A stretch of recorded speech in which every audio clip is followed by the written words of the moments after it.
Assalamualaikum warahmatullahi wabarakatuh. Perkenalkan, nama saya Siti Nurkalam, stambuk B40120013, Prodi Ilmu Pemerintahan, Fakultas Ilmu Sosial dan Ilmu Politik, Universitas Tadulako. Kali ini saya akan membahas tentang pemanasan global. Apa sih sebenarnya yang dimaksud dengan pemanasan global? Pemanasan global atau yang sering disebut dengan global warming adalah peningkatan suhu rata-rata atmosfer, laut, dan daratan bumi yang disebabkan oleh beberapa faktor penyebab. Pemanasan global diikuti dengan perubahan iklim. Proses terjadinya pemanasan global adalah di mana sinar matahari yang menembus atmosfer masuk ke bumi. Sebagian dari cahaya diserap oleh ekosistem, sedangkan sebagian lagi dipantulkan kembali keluar bumi. Namun, pemantulan panas matahari ini terhalang oleh lapisan efek rumah kaca, berupa kumpulan gas karbon dioksida serta gas lainnya, sehingga panas matahari yang dipantulkan kembali ke bumi. Dengan demikian, suhu di permukaan bumi semakin meningkat. Penyebab terjadinya pemanasan global yang pertama adalah efek rumah kaca. Energi panas yang dipantulkan kembali ke atmosfer sebagai gelombang berupa sinar inframerah. Keadaan radiasi infrared gelombang panjang terperangkap di atmosfer bumi akibat menumpuknya jumlah gas rumah kaca, antara lain uap air, karbon dioksida, dan metana yang menjadi perangkap gelombang radiasi. Penyebab yang kedua adalah efek umpan balik. Selain efek rumah kaca, ternyata efek umpan balik juga dapat memberi pengaruh pada pemanasan global. Efek umpan balik yang pertama adalah penguapan air. Proses pemanasan, selain menghasilkan karbon dioksida, juga dapat menghasilkan uap air. Semakin banyak pemanasan yang terjadi akibat efek rumah kaca karbon dioksida, maka semakin melimpah uap air yang akan membumbung ke atmosfer. Efek umpan balik selanjutnya adalah sirnanya kemampuan es dalam memantulkan cahaya. Ketika terjadi pemanasan global, tentu es di daerah kutub akan mencair.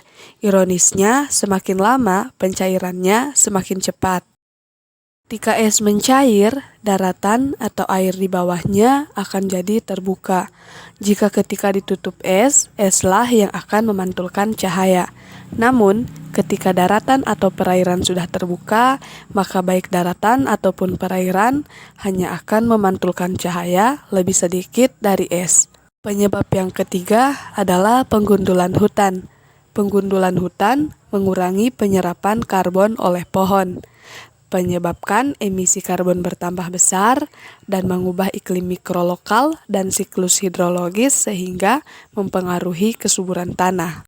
Pemanasan global dapat memberikan dampak pada makhluk hidup lainnya. Yang pertama, iklim tidak stabil. Yang kedua, meningkatnya permukaan air laut. Yang ketiga, suhu gelombang cenderung meningkat. Dan yang keempat adalah gangguan logis. Iklim yang tidak stabil mempengaruhi daerah hangat akan menjadi lebih lembab karena banyak air yang menguap dari lautan. Kelembapan yang tinggi akan meningkatkan curah hujan, menyebabkan air akan lebih cepat menguap dari tanah, sehingga akibatnya beberapa daerah yang akan menjadi lebih kering dari sebelumnya. Dampak yang kedua adalah meningkatnya permukaan air laut. Cairnya es di daerah kutub telah menyebabkan volume air laut akan bertambah. Akibatnya akan terjadi peningkatan permukaan air laut. Tinggi muka laut di seluruh dunia telah meningkat 10-25 cm atau 4-10 inci selama abad 20. Dan para ilmuwan memprediksi peningkatan lebih lanjut yaitu 9-88 cm atau 4-35 inci pada abad ke-21. Apa yang akan terjadi jika air laut naik? Tentu saja daerah seputaran pantai akan terendam, seperti negara Belanda yang kehilangan 17,6% daerahnya karena tenggelam oleh naiknya 100 cm permukaan laut. Dampak yang ketiga adalah suhu global yang cenderung meningkat. Dengan terus meningkatnya suhu global, dapat mengurangi jumlah pangan yang dihasilkan dari pertanian. Contohnya, seperti pertanian gurun. Apabila salju akan turun di daerah gurun, pertanian gurun yang menggunakan air irigasi dari gunung-gunung yang jauh akan menderita. Jika snowpack atau kumpulan salju yang selama ini berfungsi sebagai reservoir alami akan mencair sebelum puncak-puncak tanam. Gangguan yang keempat adalah gangguan ekologis. Ketika suhu bumi memanas, kita saja sebagai manusia tak akan nyaman. Begitu pula dengan makhluk hidup yang lainnya. Efek dari pemanasan dapat mengganggu kehidupan. Hewan-hewan akan bermigrasi mencari tempat yang lebih sejuk. Tumbuhan mengubah arah pertumbuhan, mencari tempat yang mendukung pertumbuhannya.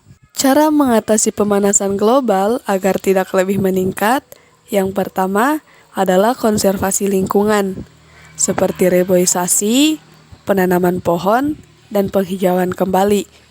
Yang kedua, mengurangi pemakaian energi bahan bakar fosil atau minyak bumi dan batu bara dengan cara mengganti penggunaan energi dengan energi alternatif lain seperti energi air, energi matahari, energi angin, dan bioenergi. Yang ketiga, memberikan pemahaman dan pemaparan kepada masyarakat untuk mencegah terjadinya pemanasan global.